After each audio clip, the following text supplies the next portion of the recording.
इस कहानी की शुरुआत होती है बादलों के गरजने से। अब तभी हमें एक आवाज़ आती है जिसमें कि अनाउंसमेंट पर एक आदमी कह रहा होता है कि बहुत अच्छी न्यूज़ है कि शिंगे मोबाइल जो है वो अब बंद हो रही है। शिंगे मोबाइल फ़ोन स्टोर जो है वो अब बंद हो रहा है। शेन जो कि काला दिल वाला आदमी था वो अपनी सिस्टर इन लॉ के साथ भाग चुका है, इसीलिए सारे फोन्स पर अब डिस्काउंट मिल रहा है। शिंगे मोबाइल फोन के अंदर बैठा हुआ एक आदमी इस अनाउंसमेंट को कर रहा होता है, लेकिन बाहर जो लोग होते हैं जो कि इस अनाउंसमेंट को सुनते हैं वो इस अनाउंसमेंट में बिल्कुल भी इंटरेस्टेड नहीं होते हैं। शिंगे मोबाइल स्टोर के अंदर से जो आदमी इस अनाउंसमेंट को कर रहा होता है वो और कोई नहीं शेन ही होता है।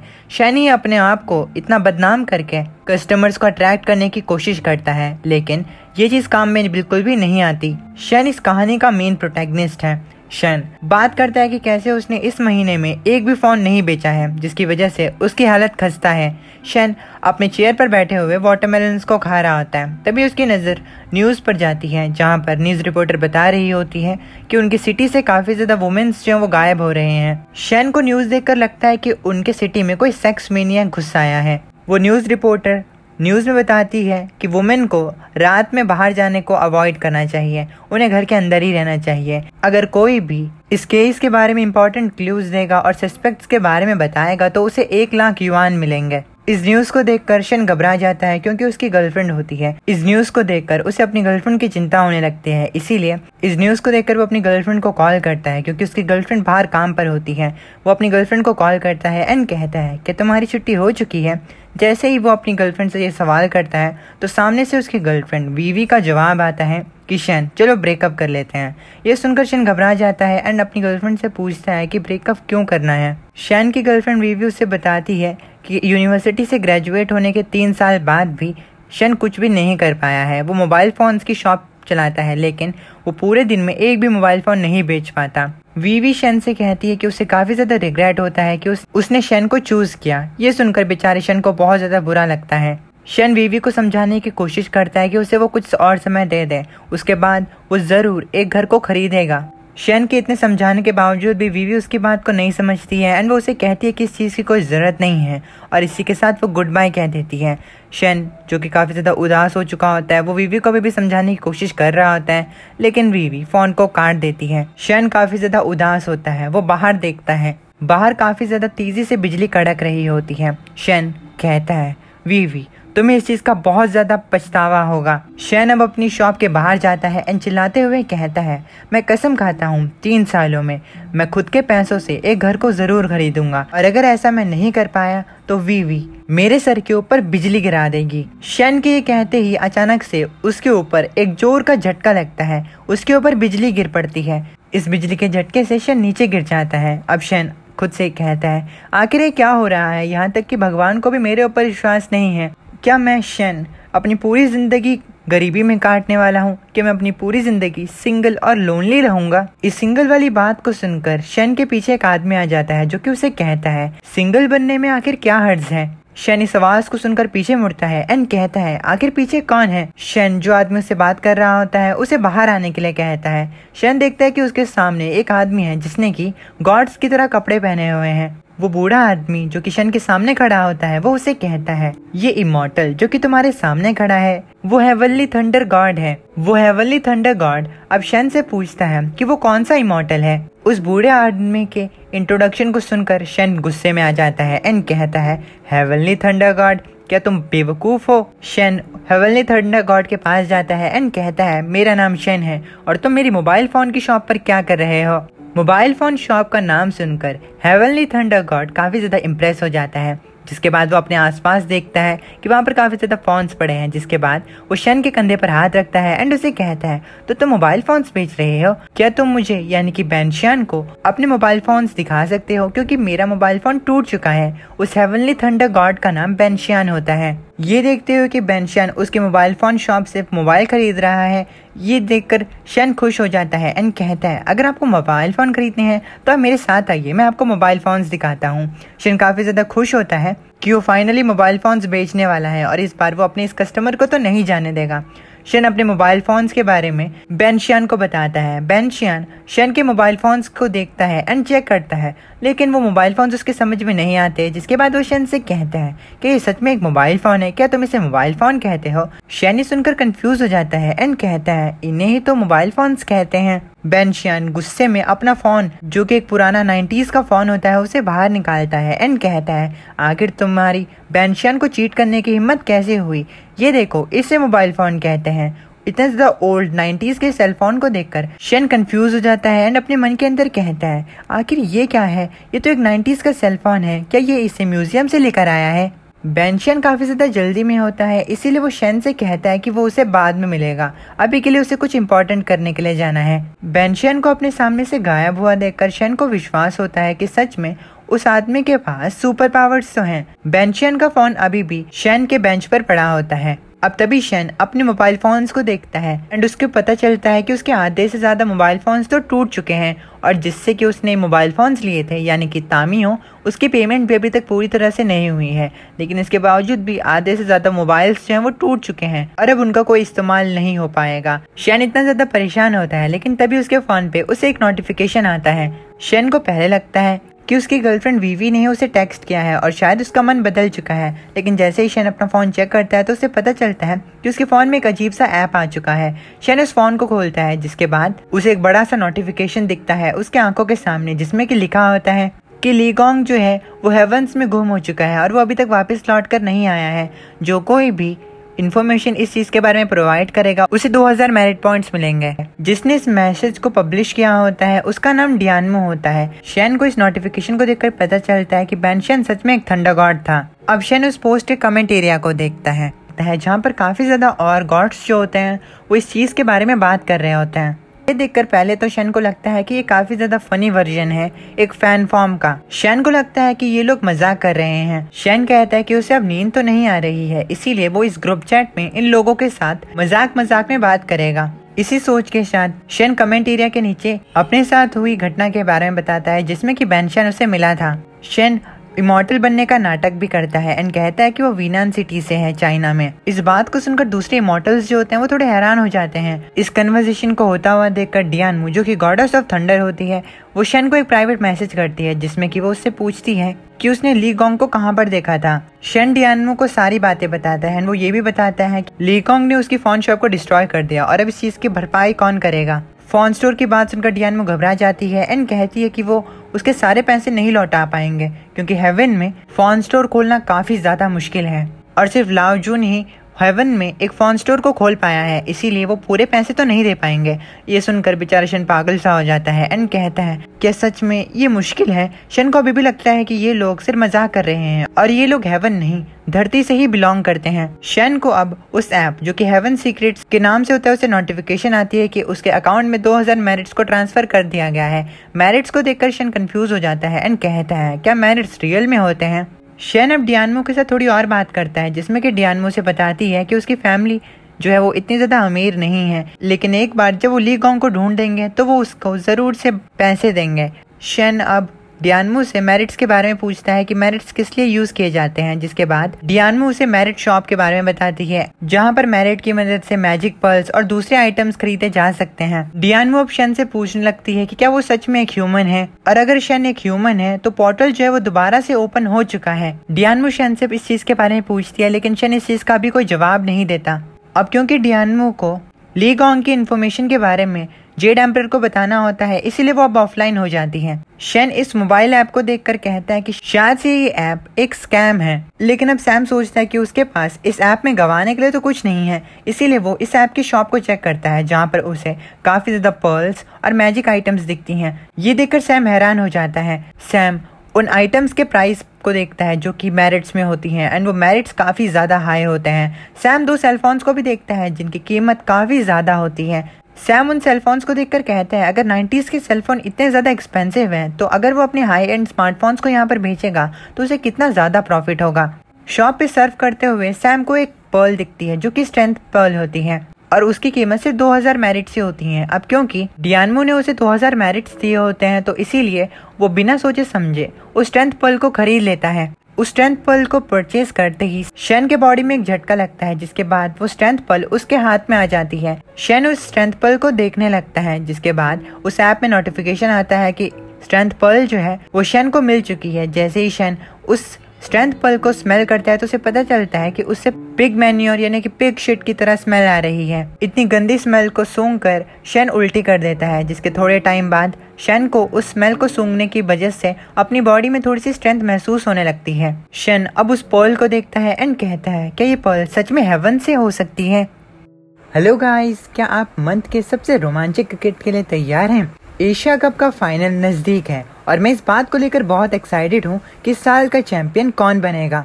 1xBet एक ऐसी वेबसाइट है जहाँ पे क्रिकेट फैंस के लिए प्रॉफिटेबल वेलकम बोनस है। यहाँ आप क्रिकेट पे प्रिडिक्शन करके जैसे कौन जीतेगा कौन हारेगा करके आप भी बहुत पैसे कमा सकते हैं। और तो और अगर आप मेरा प्रोमो कोड HUB2023 यूज करोगे तो 26,000 INR का वेलकम बोनस मिलेगा एंड फर्स्ट डिपॉजिट पे 130% का बोनस मिलेगा। तो गाइस देर किस बात का है, कमेंट पे लिंक है, जाओ और जाकर रजिस्टर करो और लाखों पैसे कमाओ। 1xBet पे डिपॉजिट करना बहुत आसान है। पेटीएम, फोन पे, गूगल पे एक्सेट्रा से भी डिपॉजिट कर सकते हो। लिंक पिंड कमेंट पर दिया गया है। Now let's continue the video. अगर ऐसा हुआ तो अगर मैं इस पिल को खा लूंगा तो इसका मतलब मैं इस दुनिया में गॉड बन जाऊंगा और मैं दुनिया को बचा पाऊंगा, जिसके बाद मेरे आसपास काफी ज्यादा लड़कियां होंगी, मेरे पास घर होगा, गाड़ी होगी, पैसा होगा। शन काफी ज्यादा सपने देख रहा होता है, लेकिन तभी वो अपने आप को समझाने की कोशिश करता है एंड रियलिटी में वापस आ जाता है। शन डे ड्रीम कर ही रहा होता है कि तभी उसे अपनी शॉप के बाहर से कुछ बदमाशों की आवाज आती है जो कि एक लड़की को हरेस करने की बात कर रहा होता है। शन जैसे ही इस आवाज को सुनता है तभी उसे याद आता है उस न्यूज के बारे में जो कि अभी थोड़ी देर पहले ही टेलीकास्ट हो रही थी, जहाँ पर बताया जा रहा था कि काफी ज्यादा यंग वुमेन जो है वो उनकी सिटी में गायब हो रही है और अगर कोई भी उनके बारे में पुलिस को रिपोर्ट करेगा एंड इन्फॉर्मेशन देगा तो उसे 1 लाख युआन मिलेंगे। शन इस बात को सोचकर कहता है क्या ये मेरा मौका हो सकता है अमीर बनने का?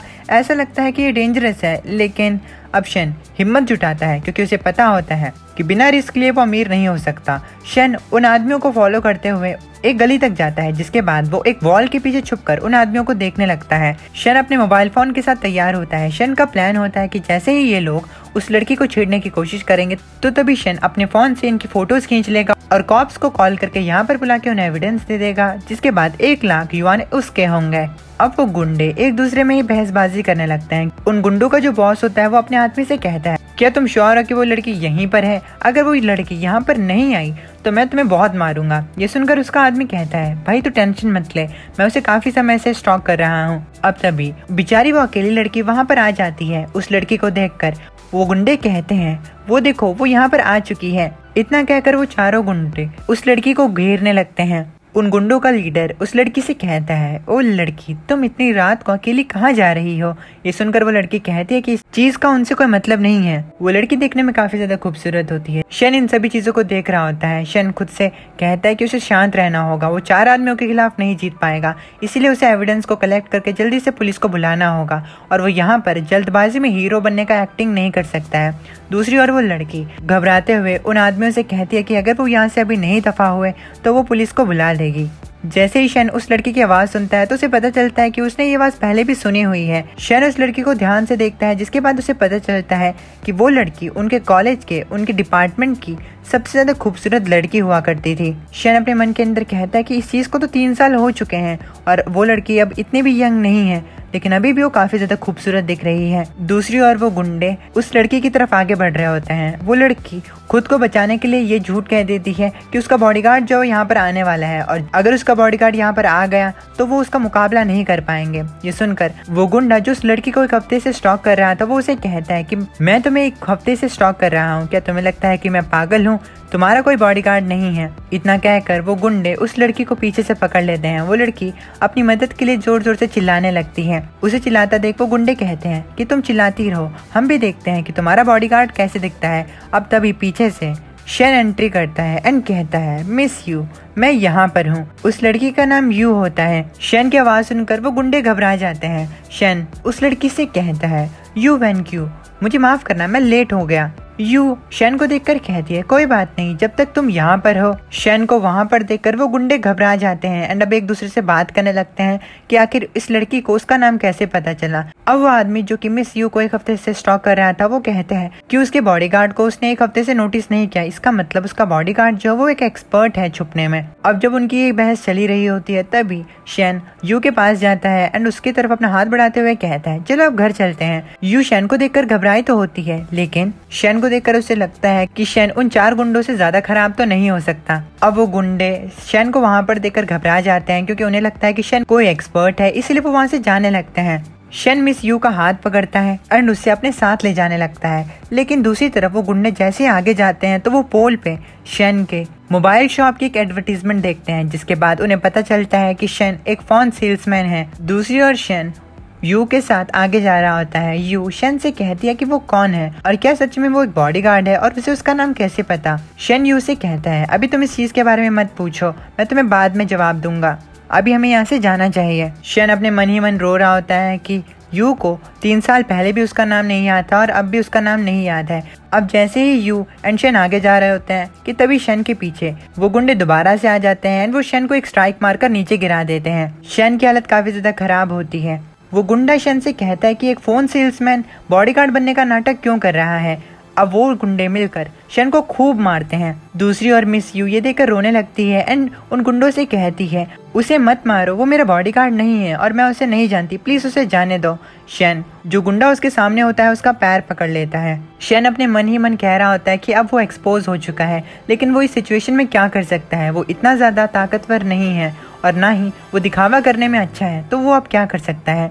दूसरी तरफ वो गुंडा मिस यू के पास चला जाता है एंड उनके चिन को पकड़कर कहता है अगर तुम्हें उसके लिए बुरा फील हो रहा है तो हम उसे जाने दे सकते हैं, लेकिन उसके लिए तुम्हें हम चारों के साथ रहना होगा। इतना कहकर वो हंसने लगता है। अब वो गुंडे मिस यू को भी पकड़ लेते हैं। मिस यू काफी ज्यादा घबरा जाती है। शन ये देखकर कहता है आखिर मैं अब इस सिचुएशन में क्या करूं। शन से ये चीज देखी नहीं जा रही होती, लेकिन वो इस सिचुएशन में आखिर क्या ही करता। शन के जेब से स्ट्रेंथ पिल नीचे गिरती है, जिसके बाद शन उस पिल की तरफ देखता है। मिस यू अभी भी उन गुंडों से माफी मांग रही होती है एंड उन गुंडों से शन को और ज्यादा मारने के लिए मना करती है। शन उस पिल को देखता है एंड उस पिल से उसे याद आता है कि पहले जब उसने उस पिल की स्मेल ली थी तो वो ताकतवर हो गया था। शन को लगता है कि यही मौका है और वो और ज्यादा मिस यू को बुली होता हुआ भी नहीं देख सकता, इसीलिए शन जल्दी से उस स्ट्रेंथ पिल को खा लेता है, जिसके बाद उसकी बॉडी से एनर्जी रिलीज होने लगती है। ये देखकर वो गुंडे घबरा जाते हैं। उन गुंडों के पंचेस और किक और ज्यादा शन पर काम नहीं कर रहे होते, जिसके बाद शन अपनी पावर का इस्तेमाल करते हुए उन गुंडों को बहुत मारता है। शन को ये करने में काफी ज्यादा मजा भी आ रहा होता है। मिस यू ये देखकर हैरान हो जाती है कि अचानक से शन के अंदर इतनी स्ट्रेंथ कैसे आई। शन मिस यू को खड़ा हुआ देखकर उन्हें कहता है आप वहाँ पर खड़ी खड़ी क्या कर रही हैं, जल्दी से पुलिस को बुलाइए। वो दूसरे गुंडे शन को अपनी तरफ आता हुआ देखकर घबरा जाते हैं एंड उसे ये कहते हैं कि हमारे और ज्यादा करीब मत आओ, नहीं तो हम तुम्हें चाकू मार देंगे। शन उनकी बात सुनकर उन्हें कहता है तुम मुझे चाकू मारोगे, कोई बात नहीं तुम ट्राई कर लो। अब शन एक गुंडे के बाल पकड़कर उसे उठा देता है। ये देखकर दूसरे गुंडे की पतलून ढीली हो जाती है। शन उन्हें खूब मारता है एंड वो शन से काफी ज्यादा माफी मांगते हैं एंड रहम की भीख मांगते हैं। कुछ टाइम बाद वहाँ पर पुलिस आ जाती है, जिसके बाद वो चारों गुंडे पुलिस की कस्टडी में आ जाते हैं। शन जैसे ही अपना रिवॉर्ड उन पुलिस वालों से मांगता है तो वो कहते हैं कि जो मिसिंग गर्ल केसेस हैं उनके पीछे इनका कोई हाथ नहीं है और जैसे ही उन्हें रियल कल्प्रिट के बारे में पता चलेगा तो वो उसके बारे में सिटीजन्स को बता देंगे। ये सुनकर शन नाराज हो जाता है एंड अपने मन के अंदर कहता है ये देखो मेरे 1 लाख युआन तो गए। अब तभी पीछे से मिस यू आ जाती है एंड वो शन की तारीफ करती है एंड ये कहती है कि अगर असलियत में शन उसका बॉडीगार्ड होता तो ये कितनी अच्छी बात होती। शन ये सुनकर कहता है क्यों नहीं, अब से मैं तुम्हारा बॉडीगार्ड बन जाऊंगा। ये सुनकर मिस यू काफी ज्यादा खुश हो जाती है एंड वो शन से पूछती है कि उसका मंथली रेट क्या होगा। शन मिस यू से कहता है कि वो सिर्फ मजाक कर रहा था। मिस यू अब शन को शुक्रिया कहती है एंड ये कहती है कि उसे काफी ज्यादा बुरा भी फील हो रहा है कि उसे ये भी याद नहीं है कि वो लोग पहले क्लासमेट थे। शन को ये सुनकर थोड़ा बुरा तो लगता है, लेकिन वो कहता है कि कोई बात नहीं, काफी ज्यादा लोगों को वैसे भी मेरा नाम नहीं पता। काफी देर से मिस यू जो होती है उन्होंने अपना नाक बंद कर रखा होता है। इस चीज के बारे में जब शन उनसे पूछते हैं तो मिस यू उसे बताती हैं कि उन्होंने अपना नोज क्लोज इसलिए कर रखा है क्योंकि काफी ज्यादा देर से शन से काफी ज्यादा फनी स्मेल आ रही है। शन को ये सुनकर जोर का झटका लगता है। मिस यू शन से कहती हैं कि उसे ऐसी स्मेल आ रही है जैसे कि कोई पिग की शिट हो जिसे कि 1 महीने से साफ ना किया गया हो। कुछ समय बाद शन अपने रूम पर जाता है, जिसके बाद वो एवरेज लड़कों की तरह मिस यू के बारे में सोचने लगता है। उसे लगता है कि मिस यू उसे पसंद करते हैं, लेकिन ये सोचते हुए वो खुद को डेल्यूशनल कह देता है एंड वो वीवी के बारे में सोचने लगता है। शन को लगता है कि वीवी जो थी उस समय गुस्से में थी, इसीलिए उसने ब्रेकअप वाली बात कर दी और अभी भी उनका ब्रेकअप नहीं हुआ है। तभी शन को उसके फोन में एक नोटिफिकेशन आता है। शन इस नोटिफिकेशन को देखकर सोचने लगता है कि इस समय पर उसे किसने टेक्स्ट किया होगा। जैसे ही शन अपने फोन को चेक करता है तो उसे पता चलता है कि उसके फ्रेंड शुन ने उसे टेक्स्ट किया है। शुन शन को एक फोटो सेंड करता है जिसमें कि वीवी एक दूसरे आदमी के साथ होती है। इस फोटो को देखकर शन को बहुत गुस्सा आता है। वीवी जिस आदमी के साथ होती है उसका नाम शाओजुन होता है। शन को इतने ज्यादा गुस्से में देखकर शुन उससे कहता है, शन शांत हो जाओ, वीवी बहुत बेकार लड़की है। अपने दोस्त की बात सुनने के बावजूद भी शन काफी ज्यादा गुस्से में होता है। अब शुन शन को बताता है कि कल उनकी क्लास रियूनियन है और शाओजुन और वीवी जो है वो भी वहाँ पर आएंगे, तो वो वहाँ पर उनसे बात कर सकता है। क्लास रियूनियन की बात सुनकर शन डिसाइड करता है कि वो कल उन दोनों को सबक सिखाएगा, लेकिन तभी उसे रियलाइज होता है कि उसकी बॉडी से तो पिग शिट की स्मेल आ रही है और वो उतनी गंदी स्मेल के साथ तो क्लास रियूनियन में नहीं जा पाएगा। अब शन अपना दिमाग चलाता है एंड अपने फोन पे उस गॉड्स एप्लीकेशन को वापस से खोलता है जिसमें कि सारे गॉड से वो मदद मांगता है। शन सभी को बताता है कि कैसे कंजेनिटल पिल खाने की वजह से उससे गंदी स्मेल आ रही है और सिर्फ गॉड्स उसकी मदद कर सकते हैं। शन के इस टेक्स्ट पर गॉड्स उसे बताते हैं कि कंजेनिटल पिल्स को आजकल कौन खाता है। कंजेनिटल पिल्स जो है वो यूजलेस जंक है जिन्हें की हजारों सालों में किसी ने भी इस्तेमाल नहीं किया है। दूसरे गॉड जब शन की इस नासमझी के बारे में जानते हैं तो उन बेचारों को लगता है कि शन काफी ज्यादा अमीर गॉड है। शन इन गॉड्स को ऐसा टेक्स्ट करता है, कहता है कि इन गॉड्स के पास कोई और काम नहीं है क्या? हेवन में लाइफ इतनी ज्यादा सिंपल और लेजी है? अब तभी शन अपने फोन पे एक टेक्स्ट को देखता है जो कि टैंग सान जैंग की तरफ से होता है। ये गॉड शन को बताते हैं कि उसे चिंता करने की जरूरत नहीं है क्योंकि कुछ दिनों बाद उसकी बॉडी से गंदी स्मेल चली जाएगी। अब तभी उन गॉड को रियलाइज होता है कि कंजेनिटल पिल जो है वो मॉडल बॉडी पर इफेक्ट करती है, यानी कि वो इमॉर्टल बॉडी पर इस तरह इफेक्ट नहीं करती है कि उनकी बॉडी से गंदी स्मेल आने लगे। टैंग शन से पूछते हैं कि क्या वो एक मॉडल है। टैंग थोड़े हैरान होते हैं एंड वो हैरानी के साथ शन को बताते हैं कि अगर वो अपनी बॉडी से स्मेल को रिमूव करना चाहता है तो उसे एक स्किन विटलाइजिंग पिल को खरीदना पड़ेगा और ये पिल उसे हेवंस लिस्ट से मिलेगी। ये सुनकर शन उनसे पूछता है कि स्किन विटलाइजिंग पिल की कीमत क्या होती है। टैंग बताते हैं कि जहाँ तक उन्हें याद है कि उसकी कीमत 1 लाख मेरिट पॉइंट होती है। ये सुनकर शन की हालत पतली हो जाती है। शन अब टैंग से पूछता है कि वो जल्दी से जल्दी पॉइंट्स को कैसे इकट्ठा कर सकता है। टैंग शन को बताते हैं कि हेवंस में गॉड्स को पोजीशन होल्डिंग के पैसे मिलते हैं और उनके पैसे यानी कि सैलरी जो है वो उन्हें मेरिट पॉइंट्स में मिलते हैं और उन्हें और ऐसे कोई रास्ते तो नहीं पता जिनसे कि मेरिट को बनाया जा सकता है, लेकिन अगर उसके पास कोई मैजिक ट्रेजर है तो वो उन्हें बेचकर मेरिट्स को इकट्ठा कर सकता है। जैसे ही शन इस टेक्स्ट को देखता है तो वो अपने बेड पर लेट जाता है क्योंकि उसके पास कोई मैजिक ट्रेजर नहीं होता, वो सिर्फ फोन्स बेचता है, लेकिन फोन बेचने के मामले में भी वो काफी ज्यादा खराब होता है। शन को मोबाइल फोन से याद आता है कि वो अपने मोबाइल फोन्स को हेवन में बेच सकता है। इसी सोच के साथ शन एक स्मार्टफोन को उस गॉड्स वाले एप्लीकेशन में पोस्ट कर देता है एंड कहता है कि उसे उस फोन के बदले में या तो 1 लाख मेरिट पॉइंट्स चाहिए या फिर स्किन विटलाइजिंग पिल। लकीली एक इमॉर्टल गॉड फेरी बाहिवा से शन की मुलाकात होती है। अब क्योंकि वो फेरी न्यू फोन्स में इंटरेस्टेड होती है इसलिए वो मान तो जाती है, लेकिन उनके मानने के बाद शन सोचने लगता है कि अब वो फोन को हेवन में कैसे सेंड करेगा। फेरी बाहिवा शन को बताती है कि हेवंस लिस्ट में एक शॉपिंग टैब है जहाँ पर एक स्कैनर है और वो वहाँ से फोन को हेवन में भेज सकता है। शन बिल्कुल ऐसा ही करता है, जिसके बाद वो फोन को दे देता है एंड उसे वाइटलाइजिंग पिल मिल जाती है। वाइटलाइजिंग पिल की स्मेल काफी ज्यादा बेहतरीन होती है कंपेयर टू कंजेनिटल पिल। शन बिना समय गवाए वाइटलाइजिंग पिल को खा लेता है।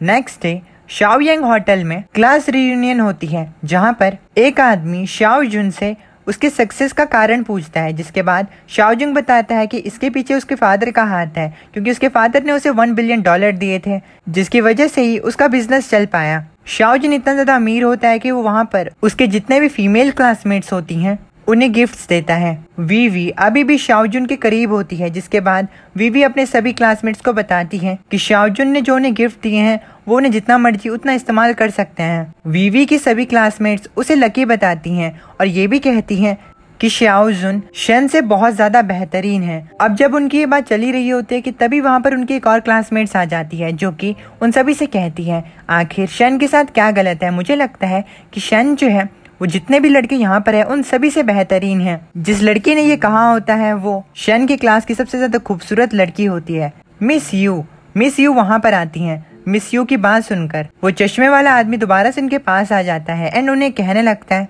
तुमने तो शन के साथ कभी बात नहीं की है यूनिवर्सिटी में, तो अब तुम ऐसा क्यों कह रही हो। मिस यू को ये सब कहता देख उसके दूसरी गर्ल क्लासमेट भी उन्हें कहने लगती हैं कि बहुत जल्दी शाओजुन जो है वो उनकी कंपनी को भी खरीद लेगा। इस बात को सुनकर मिस यून कहती हैं कि अगर ऐसी बात है तो मैं अपनी कंपनी ही छोड़ दूंगी। अब तभी वहाँ पर शन अपने दोस्त शुन के साथ आता है। शन देखता है कि शाओजुन एंड मिस यू वहाँ पर बात कर रहे हैं। कमरे के अंदर आते ही शन शाओजुन एंड वीवी को साथ देखता है, जिसके बाद शन को चिढ़ाने के लिए शाओजुन उसे कहता है, शन तुम यहाँ पर आ चुके हो, चलो मैं तुम्हें अपनी गर्लफ्रेंड वीवी से इंट्रोड्यूस करवाता हूँ। वीवी शन को देखकर काफी ज्यादा हैरान होती है, इसलिए नहीं कि वो वहाँ पर आया है, बल्कि इसलिए कि वो आज काफी ज्यादा हैंडसम दिख रहा है। शन शाओजुन की बात को इग्नोर करके एक टेबल के पास जाता है, अपने लिए वाइन डालता है एंड पीते हुए कहता है, एक बिच एंड एक डॉग बहुत अच्छा कपल बनाते हैं, मैं तुम दोनों चीटर्स को हैप्पीनेस विश करता हूँ। ये सुनकर शाओजुन गुस्से में आ जाता है एंड वो शन से कहने लगता है, तुम्हारे पास ना पैसा है, ना घर है, ना कोई लग्जरी कार और ना ही कंपनी, तुम मेरे सामने कुछ नहीं हो, तुम गरीब हो और तुम्हारे पास कोई गर्लफ्रेंड भी नहीं है। अब जैसे ही शाओजुन आगे देखता है तो उसकी आंखें फटी की फटी रह जाती हैं, क्योंकि उसकी जितनी भी क्लासमेट्स होती हैं वो सारी की सारी शन के पास जाकर उससे बातें करने लगती हैं। ये देखकर शाओजुन को गुस्सा आता है। वो कहता है कि वो यहाँ पर सबसे ज्यादा अमीर आदमी है, इसीलिए आज की मीटिंग का स्टार्ट तो उसे ही होना चाहिए था। गुस्से में आकर वो अपने एक दूसरे क्लासमेट योंग से कहकर शन को सबक सिखाने के लिए कहता है। बेचारा शन अभी भी लड़कियों के साथ बात ही कर रहा होता है, लेकिन तभी पीछे से योंग आ जाता है एंड वो शन के सर पर एक जोरदार बॉटल मारता है, जिससे कि शन के सर से खून आने लगता है। ये देखकर सभी लोग घबरा जाते हैं। शन की खराब हालत पर शुन उसके पास आता है एंड उसे संभालने की कोशिश करता है। शन कहता है कि उसे किसने मारा, जिसके बाद शाओजुन कहता है, मैंने तुम्हें मारा, अगर तुम्हारे अंदर हिम्मत है तो मुझसे फाइट करो। शाओजुन के इतने कहते ही शन उसे एक जोरदार पंच मारता है, जिससे कि शाओजुन की हालत बद से बदतर हो जाती है। शुन भी ये देखकर हैरान होता है कि शन के अंदर इतनी स्ट्रेंथ कहाँ से आई और इतना स्ट्रॉन्ग कैसे बन गया। अब शन शाओजुन के पास जाता है एंड उसे कहता है, मैं भले ही अमीर ना हूँ, लेकिन तुम्हारी इतनी औकात नहीं है कि तुम मुझे बुली कर सको। शन को ये सब करता देख वीवी वहाँ पर आती है एंड वो उसे एक जोरदार थप्पड़ मारती है। वीवी यहाँ तक नहीं रुकती, वो शन से कहती है कि उसने उसके साथ ऑलरेडी ब्रेकअप कर लिया है, इसीलिए उसे फॉलो करने की जरूरत नहीं है। शन वीवी के थप्पड़ का जवाब थप्पड़ से देता है एंड वहाँ से जाते हुए कहता है, अब से तुम खुद के भरोसे पर हो।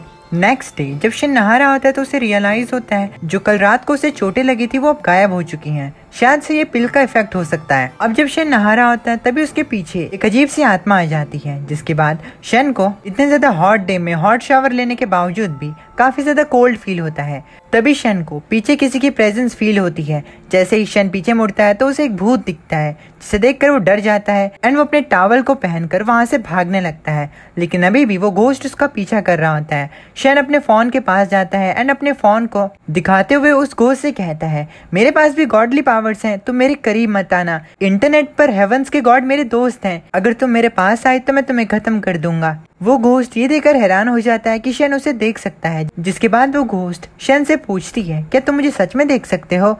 शन घबराते हुए कहता है, भूत देखना किसको पसंद है। वो घोस्ट ये देखकर इम्प्रेस हो जाता है कि शन उसे देख सकता है। वो शन के पास आता है एंड वो उसे चाटने लगता है। शन मदद की पुकार मांगता है, जिसके बाद शन घबरा जाता है क्योंकि वो घोस्ट उससे जाकर चिपक जाती है। शन को पता चलता है कि वो घोस्ट जो है वो उस पिल की सेंट की वजह से वहाँ पर है। अब शन सोचने लगता है कि उसे इस चीज में क्या करना चाहिए। शन कहता है, मैं इस चीज को अपने से चिपकने नहीं दे सकता, मुझे जल्दी से जल्दी कुछ सोचना होगा। अब शन अपने मोबाइल फोन को खोलता है, जिसके बाद वो फेरी बाई हुआ को टेक्स्ट करता है एंड उससे मदद मांगता है। फेरी बाई हुआ शन को टेक्स्ट करके बताती है कि वो अभी टिकटॉक चला रही है और उसे काफी ज्यादा मजा आ रहा है। ये देखकर शन को क्रिंज आने लगता है एंड वो कहता है, आखिर गॉड्स के भी इतने ज्यादा घटिया टेस्ट कैसे हो सकते हैं, मुझे लगा सिर्फ मॉर्टल लोग ही बेवकूफ होते हैं।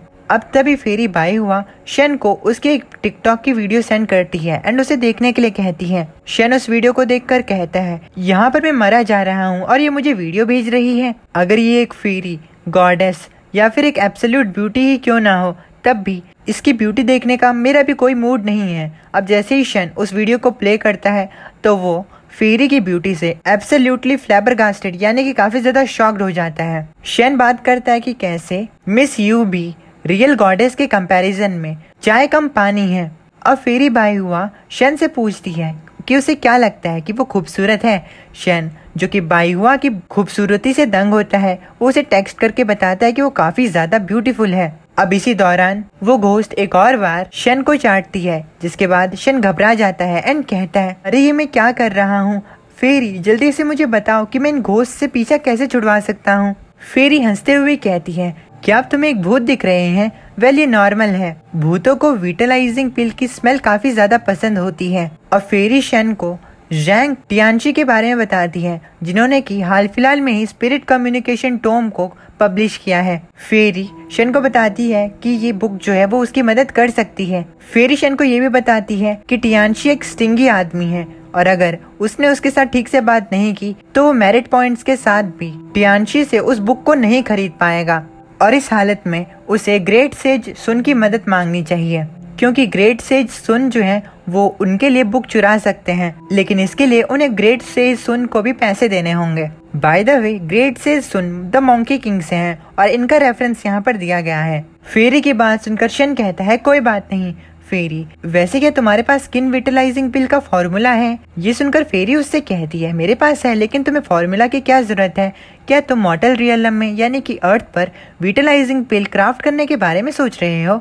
शन फेरी से कहता है, हाँ, लेकिन मुझे पहले उसके इस भूतिया साइड इफेक्ट को सॉल्व करना होगा, नहीं तो सारे लोग उन्हें खाने के बाद भूत ही देखते रहेंगे और भूतों की परेड इस चीज से शुरू हो जाएगी। फेरी शन से कहती है, ये चीज करना काफी ज्यादा सिंपल है, अगर तुम एकरॉन फ्लावर को इस्तेमाल नहीं करते हो पिल बनाते हुए तो पिल के इफेक्ट जो है वो काफी ज्यादा कम हो जाएंगे, लेकिन तुम्हें भूत नहीं दिखाई देंगे। और फेरी शन के साथ एक डील सेट करती है, जिसमें वो उसे कहती है कि वो स्किन विटलाइजिंग पिल्स बनाने के सभी इंग्रेडिएंट्स को उस तक पहुंचाएगी, लेकिन इसके बदले में जितने भी फॉन्स वो हेवन में सेल करेगा उसे उसका 10% फेरी को देना होगा। ये सुनकर शन इस चीज के लिए मान जाता है। फेरी शन से कहती है कि वो उसे फॉर्मूला और इंग्रेडिएंट्स सब बाद में दे देगी। अब कुछ समय बाद शन को ग्रेट सेज का मैसेज आता है, जो कि उसे कहते हैं, मैंने सुना तुम मुझे ढूंढ रहे थे। शन अब ग्रेट सेज को सारी बात बताता है। शन ग्रेट सेज से कहता है, अगर आप मेरे को स्पिरिट कम्युनिकेशन टोम चुरा कर दोगे तो मैं आपको एक लेटेस्ट सेल फोन दूंगा। ये सुनकर ग्रेट सेज हैरान हो जाते हैं एंड वो कहते हैं, क्या सच में? अगर तुमने मुझे स्कैम किया तो तुम्हें सबक सिखाऊंगा। शन कहता है कि आपको ये करने की जरूरत नहीं पड़ेगी। अब शन के कहने पर great sage spirit communication tome को चुराने के लिए अपने रास्ते पर निकल पड़ते हैं। दूसरी ओर कुछ ही समय बाद शन को फेरी set of medicinal ingredients send कर देती है। शन फेरी की तेजी को देखकर इम्प्रेस होता है। शन के पास सारे इंग्रेडिएंट्स आ जाते हैं, जिसके बाद शन को पिल्स बनाने का फॉर्मूला मिलता है। फॉर्मूला देखने के बाद शन कहता है कि फॉर्मूला के अकॉर्डिंग वो अभी सिर्फ 10 पिल्स बना सकता है और ऐसा कर कर वो मिस यू की भी हेल्प कर सकता है और तो और वो एक बड़ा प्रॉफिट भी बना सकता है। इस चीज को सोचकर शन मिस यू को कल एक इम्पोर्टेंट मीटिंग के लिए बुलाता है, जिसके लिए मिस यू मान भी जाती है। इस चीज के 2 घंटे बाद ग्रेट सेज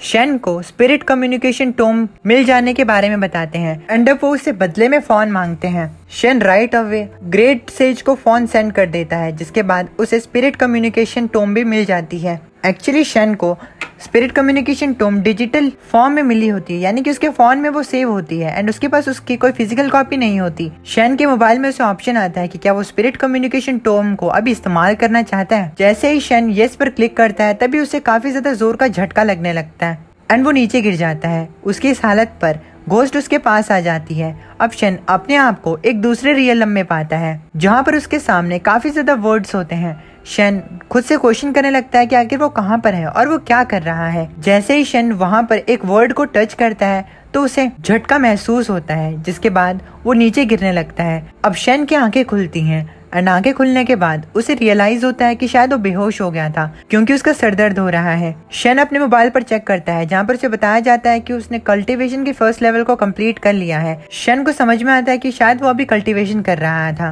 दूसरी ओर वो घोस्ट अब शन से घबराने लगती है एंड वो उसे थोड़ा दूर चली जाती है। शन घोस्ट को देखता है एंड कहता है, पहले ये थोड़ी हेजी दिख रही थी और पहले मैं सिर्फ इसे थोड़ा सा ही देख सकता था और टच नहीं कर सकता था, लेकिन अब पूरी चीजें कम्प्लीटली डिफरेंट फील हो रही हैं। अब नेक्स्ट डे शन एक कंपनी के पास पहुंचता है, जिसके बाद वो मिस यू को कॉल करता है एंड कहता है, मैं आपके ऑफिस के सामने हूँ, क्या आप अब नीचे आ सकती हैं? दूसरी ओर मिस यू की कंपनी के जनरल मैनेजर ऑफिस में शाओजुन ने, जो पहले मिस यू को धमकी दी थी कि वो उनकी कंपनी खरीद लेगा, वो उस चीज को कंप्लीट करने के लिए आया होता है। शियाओ जुन जिस कंपनी में मिस यू काम करते थे उनकी कंपनी में आता है एंड उनकी कंपनी के 100% शेयर खरीदने की बात करता है। लेकिन इस चीज को लेकर उस कंपनी के जो जनरल मैनेजर हे होते हैं वो उसे कहते हैं कि उनकी बात पहले 60% पर हुई थी, यानी कि पहले शियाओजुन को मिस हे 60% कंपनी की ओनरशिप दे रहे थे। लेकिन शियाओजुन अब डिमांड रखता है कि वो उनकी कंपनी के 100% शेयर्स को खरीदना चाहता है, क्योंकि उनकी कंपनी भी बहुत जल्दी बंद होने वाली है, इसीलिए वो अब इसमें क्या ही कर सकता है। ये चीज सुनकर मिस हे काफी ज्यादा चिंता में आ जाते हैं। तभी उनके डोर पे नॉक होती है। उनकी असिस्टेंट वहां पर आती है एंड उन्हें बताती है कि यू वैन क्यू उनके साथ एक इम्पोर्टेंट मीटिंग के बारे में बात करने के लिए आई है। ये सुनकर जनरल मैनेजर हे पीछे मुड़ते हैं एंड कहते हैं, क्या तुम्हें दिखाई नहीं देता कि मैं एक इम्पोर्टेंट गेस्ट के साथ बिजी हूँ, उन्हें कहो कि इंतजार करें। मिस्टर हे की बात सुनकर उनकी असिस्टेंट उन्हें बताती है कि यू वैन क्यू वहाँ पर ऑलरेडी आ चुकी है। अब तभी वहाँ पर मिस यू शन के साथ आते हैं। मिस यू आते ही मिस्टर हे को शन के बारे में बताते हैं एंड कहते हैं कि उसके पास एक इफेक्टिव फेशियल क्रीम प्रोडक्ट है जो कि हमारी कंपनी को फायदा दिला सकती है। मिस यू एंड शन को वहाँ पर देखकर शियाओजुन खड़ा हो जाता है एंड कहता है, ओ तो तुम दोनों भी यहाँ पर हो। शियाओजुन को वहाँ पर देखकर शन एंड मिस यू दोनों हैरान हो जाते हैं। अब तभी शियाओजुन मैनेजर हे से कहता है, चलो मैं शन के बारे में तुम्हें बताता हूँ। यूनिवर्सिटी के दिनों से शन हमारे यूनिवर्सिटी का सबसे ज्यादा फेमस फूल रहा है। शियाओजुन अब शन से पूछता है, शन क्या तुम्हारे फोन का बिजनेस ठीक से नहीं चल रहा है? वैसे अगर तुम अपने पैर पर पड़कर मुझसे विनती करो तो मैं शायद से मैं तुम्हारे प्रोडक्ट पर इन्वेस्ट कर सकता हूँ। शन शियाओजुन की बात सुनकर उसे कहता है, तुम्हारी चिंता के लिए शुक्रिया, लेकिन मेरी शॉप काफी ज्यादा अच्छा कर रही है और एक और बात ये भी है कि मेरे कस्टमर्स जो हैं उन्हें आम लोग नहीं देख सकते हैं। अब शन मैनेजर हे को अपने प्रोडक्ट के बारे में बताने लगता है। उसे ऐसा करता देख शियाओजुन पेट्रोल में आग लगाने का काम करता है एंड वो मिस्टर हे को काफी ज्यादा भड़काता है, जिसके बाद मिस्टर हे गुस्से में आ जाते हैं एंड वो शन एंड मिस हे को कंपनी से बाहर जाने के लिए कहते हैं, जिसके थोड़े टाइम बाद वो दोनों कंपनी से बाहर आ जाते हैं। कंपनी के बाहर आ जाने के बाद मिस हे शन से कहती है, शन तुम चिंता मत करो, तुम्हें भी कॉस्मेटिक इंडस्ट्री के बारे में ज्यादा नहीं पता है। शन मिस यू से कहता है, आप मुझ पर विश्वास कीजिए, मुझे अपने प्रोडक्ट पर काफी ज्यादा कॉन्फिडेंस है। अगर आपकी कंपनी को मेरे प्रोडक्ट की जरूरत नहीं है तो कोई बात नहीं, मैं दूसरी कंपनी में इसे बेच दूंगा। इतना कहकर शन एंड मिस यू अपने अपने रास्ते चले जाते हैं। शन अब अलग अलग कंपनीज में जाकर अपने प्रोडक्ट की बात बताता है, लेकिन सारे उसे मना कर देते हैं, जिसके बाद काफी ज्यादा रात हो जाती है। अब शन रास्ते पर चल रहा होता है। शन अपने आज के दिन के बारे में सोचता है। उसे याद आता है कि कैसे सभी कंपनीज ने उसके प्रोडक्ट पर इन्वेस्ट करने के लिए मना कर दिया। अब तभी शन को फेरी बाइहुआ का मैसेज आता है। फेरी टेक्स्ट में शन को बताती है कि आज उससे 7 फेरीज मिलने के लिए आई थी एंड वो न्यू सेल फोन्स में काफी ज्यादा इंटरेस्टेड है, इसीलिए उसे कुछ स्टॉक प्रिपेयर करना होगा और हाँ, उसे उसके कमीशन के बारे में भी याद रखना होगा। शन फेरी के टेक्स्ट का रिप्लाई देते हुए कहता है कि उसे इस चीज के बारे में कोई चिंता करने की जरूरत नहीं है एंड वो उसके कमीशन के बारे में भी नहीं भूलेगा। अब तभी शन के सामने एक बूढ़ा आदमी नीचे जमीन पर गिर जाता है। शन उस बूढ़े आदमी के सर पर एक स्पिरिट को घूमता हुआ देखता है, जिसके बाद वो दौड़कर उनके पास जाता है एंड उन्हें अपने कंधे पर उठाने लगता है। इसी दौरान वहाँ पर एक फीमेल पेडेस्ट्रियन आ जाती है, जो कि अपने फोन को बाहर निकालकर इस सिचुएशन को रिकॉर्ड करती है एंड उस बूढ़े आदमी को वार्निंग देती है कि कहीं वो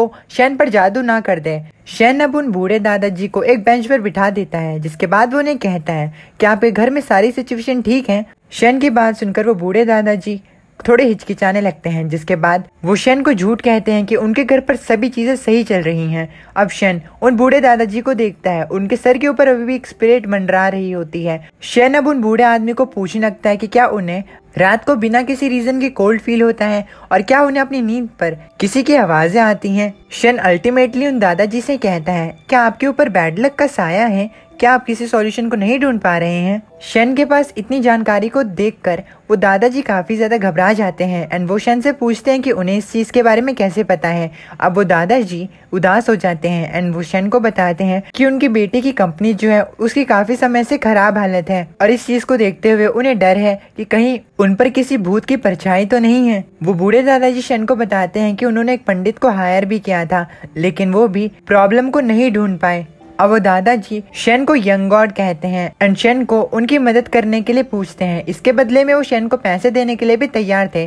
पैसों के चक्कर में शन उन बूढ़े दादाजी की बात मान लेता है एंड कहता है कि चलो आपके घर चलते हैं। शन को उनकी बात मानता थे वो बूढ़े दादाजी भी काफी ज्यादा खुश हो जाते हैं एंड वो शन को इस चीज को करने के लिए शुक्रिया कहते हैं। हालांकि शन एक काइंड आदमी नहीं होता, वो सिर्फ पैसों के लिए उन बूढ़े दादाजी की मदद कर रहा होता है। अब शन उन बूढ़े दादाजी के साथ उनके घर पर जाता है, जहाँ पर उन्हें उन बूढ़े दादाजी का बेटा मिलता है, जो कि जैसे अपने डैड के लिए दरवाजा खोलते हैं शन को देखते हैं एंड वो शन को देखकर हैरान हो जाते हैं एंड उनसे पूछने लगते हैं कि क्या वो भी यहाँ पर हैं। उन बूढ़े दादाजी का बेटा मिस्टर हे होता है, जिससे कि आज सुबह ही शन मिला होता है। शन भी मिस्टर हे को वहाँ पर देखकर काफी ज्यादा कंफ्यूज हो चुका होता है। अब वो बूढ़े दादाजी अपने बेटे से कहते हैं, हे क्या तुम इस यंग गॉड को जानते हो? मिस्टर हे अपने डैड से इस बात को सुनकर उनसे पूछते हैं, यंग गॉड? अब शन इसी दौरान उन बूढ़े दादाजी से कहता है, क्या मैं तब तक आपके घर की जांच कर सकता हूँ? इस बात को सुनकर वो बूढ़े दादाजी कहते हैं कि आपको जो करना है आप वो कीजिए। अब शन उन बूढ़े दादाजी के घर पर इधर उधर घूमता है एंड उसे उस भूत के वहाँ पर होने का पता चलता है, जिसके बाद शन उस भूत से कहता है, ओह तो तुम यहाँ पर छुपे हुए थे भूत। अब क्योंकि शन ने पहले घोस्ट कम्युनिकेशन टोम को प्रैक्टिस किया होता है, तो वो अपनी टेक्निक्स का इस्तेमाल करके उस भूत को बाहर बुला लेता है, जिसके बाद जैसे ही वो भूत बाहर आता है तो वो डायरेक्टली उस बूढ़े आदमी को पोजेस कर लेता है। वो बूढ़े दादाजी काफी ज्यादा घबरा चुके होते हैं। शन पीछे मुड़ता है एंड उन बूढ़े दादाजी को देखता है, जो कि अब पूरी तरह से उस भूत के काबू में होते हैं। वो बूढ़े दादाजी अब शन को गाली देते हुए कहते हैं, तुम अपने काम से मतलब रखो और यहाँ पर मेरे लिए प्रॉब्लम क्रिएट मत करो। हालांकि ये चीज वो बूढ़े दादाजी नहीं, वो भूत बोल रहा होता है। लेकिन अब क्योंकि मिस्टर हे को ये बात नहीं पता होती, तो वो अपने डैड से पूछने की कोशिश करते हैं कि उन्हें क्या हो गया, लेकिन वो बूढ़े दादाजी अनजाने में अपने बेटे को ही हर्ट कर देते हैं। जिसके बाद शन घबरा जाता है एंड उस भूत से कहता है, उसे चोट मत पहुंचाओ, मुझे बताओ कि तुम्हें क्या तकलीफ है। वो घोस्ट मिस्टर हे की तरफ पॉइंट करता है एंड कहता है, परेशानी इससे पूछो कि इसने मुझ जैसी यंग मेडन को क्यों मारा। यंग मेडन की बात सुनकर मिस्टर ए घबरा जाते हैं एंड वो कहते हैं, यंग मेडन क्या तुम गुआओ वाई वाई हो? वो इविल स्पिरिट मिस्टर ए से कहती है, और मैं कौन हो सकती हूँ? इस सिचुएशन को देखकर शन पूछता है कि आखिर यहाँ पर क्या चल रहा है। अब वो इविल स्पिरिट बताती है कि आधे साल पहले मिस्टर हे शराब पीकर गाड़ी चला रहे थे और उसी समय उन्होंने उन यंग मेडन की हत्या कर दी एंड अब वो यंग मेडन की आत्मा जो है वो उन्हें सता रही है। उन यंग मेडन को इस चीज से भी प्रॉब्लम होती है कि कैसे पैसे देखकर मिस्टर हे इस केस से बच गया। हालांकि मिस्टर हे जस्टिफाई करते हैं कि वो यंग मेडन एक रेड लाइट को क्रॉस कर रही थी, और जहाँ तक बात ड्रंक एंड ड्राइव की आती है तो उन्होंने इस चीज का कंपनसेशन ऑलरेडी भर दिया है। और तो और यंग मेडन की जान जाने के बाद उनके फैमिली पर काफी ज्यादा दुखों का पहाड़ भी आ चुका है। हालांकि मिस्टर हे के सच बताने के बावजूद भी वो इविल स्पिरिट नहीं मानती एंड वो मिस्टर हे से कहती है कि वो चाहती है कि उसकी पूरी फैमिली मर जाए। इस चीज को सुनकर शन बीच में आता है एंड कहता है, मासूम लोगों को इस चीज में इन्वॉल्व मत करो। अब शन एंड उस इविल स्पिरिट की बहसबाजी हो जाती है, जिसके बाद वो इविल स्पिरिट गुस्से में आ जाती है एंड वो अब अपने पावर को अनलीश करने लगती है। उस इविल स्पिरिट की इतनी ज्यादा गहरी दुश्मनी को देखते हुए शन अब अपनी स्पिरिट कम्युनिकेशन मंत्रा लेवल 1 का इस्तेमाल करता है ताकि वो उस इविल स्पिरिट को कैप्चर कर सके। हालांकि उसे ऐसा करता देख वो इविल स्पिरिट भागने की कोशिश करती है, लेकिन फाइनली शन उस इविल स्पिरिट को पकड़ लेता है। शन देखता है कि उस इविल स्पिरिट का वहां पर सिर्फ सर ही सर है। ये देखकर वो कंफ्यूज हो जाता है एंड शॉक्ड हो जाता है। कुछ समय बाद जब सिचुएशन ठंडी हो जाती है तो बूढ़े दादाजी थकावट के मारे सो जाते हैं, लेकिन उनका बेटा मिस्टर हे शन को उसकी मदद के लिए शुक्रिया कहता है एंड वो ये भी प्रॉमिस करता है कि अब वो हर साल उस यंग मेडन की ग्रेव पर जाएगा, उनकी फैमिली का ख्याल रखेगा और उनके नाम पर उनकी फैमिली को पैसे भी डोनेट करेगा। दूसरी ओर अभी भी वो इविल स्पिरिट जो होती है वो काफी ज्यादा स्ट्रगल कर रही होती है एंड शन से फाइट बैक करने की कोशिश कर रही होती है, लेकिन शन के आगे उसकी एक भी नहीं चलती। दूसरी ओर शन मिस्टर हे को पैसों के बारे में बात ना करता देख परेशान हो जाता है एंड वो अपने मन के अंदर कहता है, अरे नहीं, जो पैसे इन्होंने मुझे प्रॉमिस किए थे वो कहाँ पर हैं? क्या ये लोग मुझे पैसे नहीं देने वाले हैं? इसी के साथ हमारे ये 5 एपिसोड यहीं पर खत्म होते हैं। मुझे उम्मीद है कि आपको ये एपिसोड पसंद आया होगा। अगर पसंद आए तो प्लीज़ चैनल को सब्सक्राइब करके वीडियो को लाइक करना ना भूलिएगा। अगर आप चाहते हैं कि मैं इसको मानवा को कंटिन्यू करूँ एक्सप्लेन करना, तो प्लीज़ मुझे कमेंट सेक्शन में बता दीजिएगा। मैं इसके 12-12 मिनट के या फिर 15-15 मिनट के एपिसोड्स रोज़ लाने की कोशिश करूँगा। Until then I will meet you in the next one. तब तक अपनी फैमिली का ख्याल रखना। एंड हाँ, जहाँ तक बात आती है कि मेरी मानवा की जो मैं बनाऊँगा तो उसके लिए मुझे थोड़ी वो चाहिए, ग्राफिक कार्ड चाहिए, तो उसके लिए थोड़े पैसे जमा करूँगा, फिर ग्राफिक कार्ड खरीदूँगा, फिर चीज़ें करूँगा ऑर्गेनाइज्ड वे में। So I will meet you in the next one. Until then please take care of yourself and your family. माता ने।